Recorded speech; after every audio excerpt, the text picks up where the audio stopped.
Em 9 de junho de 2019, um domingo que deveria ser apenas mais um dia de conversa e tentativa de aproximação, se transformou em um dos crimes mais chocantes dos últimos anos no Brasil. O ator Rafael Miguel, de 22 anos, conhecido por papéis marcantes na TV e lembrado até hoje por um comercial de brócolis que viralizou na infância, foi vítima de um crime junto com seus pais, João Alcísio Miguel, de 52 anos, e Miriam Selma Miguel, de 50. O autor, o sogro de Rafael, Paulo Cupertino Matias. A motivação, ciúmes e controle sobre a própria filha. A condenação veio anos depois, mas a dor e o espanto deixaram marcas profundas em todos que acompanharam o caso. Sextou, pessoal. Prepare-se, porque as histórias que você vai ouvir são alertas e memórias que não podem ser esquecidas.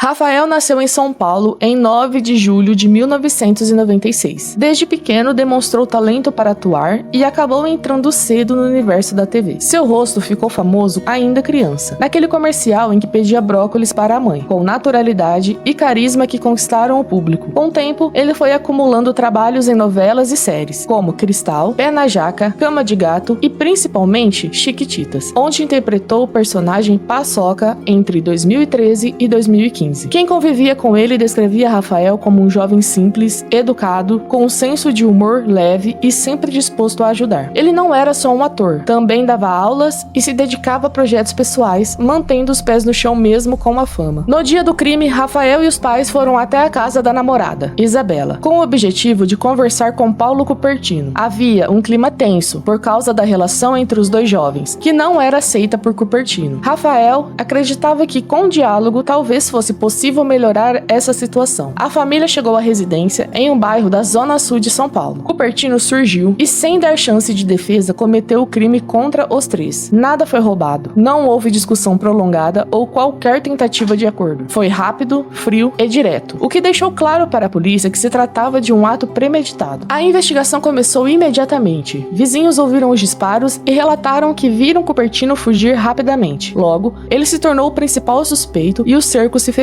Mas, em vez de se entregar, ele desapareceu. A fuga dele virou notícia nacional. Durante quase 3 anos, Paulo Cupertino foi considerado um dos criminosos mais procurados do país. A polícia descobriu que ele passou por mais de 25 cidades em São Paulo, viajou por 7 estados diferentes e chegou até a região de fronteira com a Argentina. Usou documentos falsos, vivendo como Manuel Machado da Silva, em um sítio no Mato Grosso do Sul, onde se apresentava como um senhor tranquilo. Essa farsa só terminou em maio de 2022, quando ele foi preso em São Paulo após uma denúncia anônima. O que motivou o crime ficou ainda mais claro no decorrer das investigações e do julgamento. Depoimentos de Isabela e de sua mãe revelaram que Cupertino tinha um histórico de comportamento agressivo, controle excessivo e episódios de violência doméstica. Isabela relatou que desde a infância presenciou e foi vítima de agressões. A mãe dela, Vanessa, confirmou que viveu anos de abusos físicos e psicológicos, incluindo episódios em que teve costelas e nariz quebrados, além de ameaças constantes. Houve registros policiais, mas muitas vezes as denúncias foram retiradas por medo de represálias. Familiares também contaram que Cupertino chegou a agredir até mesmo a mãe dele. Esse histórico pintava um retrato de um homem controlador e explosivo, que não aceitava ver a filha em um relacionamento. De acordo com o Ministério Público, o motivo do crime foi torpe, alimentado por ciúmes e pela recusa em permitir que Isabela tivesse autonomia. O fato de as vítimas estarem desarmadas e não terem chance de se defender foi usado para agravar a acusação. O primeiro julgamento de Cupertino, em outubro de 2024, foi interrompido e anulado porque ele destituiu seu advogado no meio do processo. O novo júri popular foi marcado para maio de 2025. Durante 2 dias de audiência, o tribunal ouviu testemunhas, familiares e especialistas. A defesa tentou sustentar que ele não era o autor do crime e que teria fugido por medo de ser linchado pela mídia, mas o Ministério Público rebateu com firmeza, lembrando que não havia sinais de assalto, que o carro usado para a fuga pertencia a Cupertino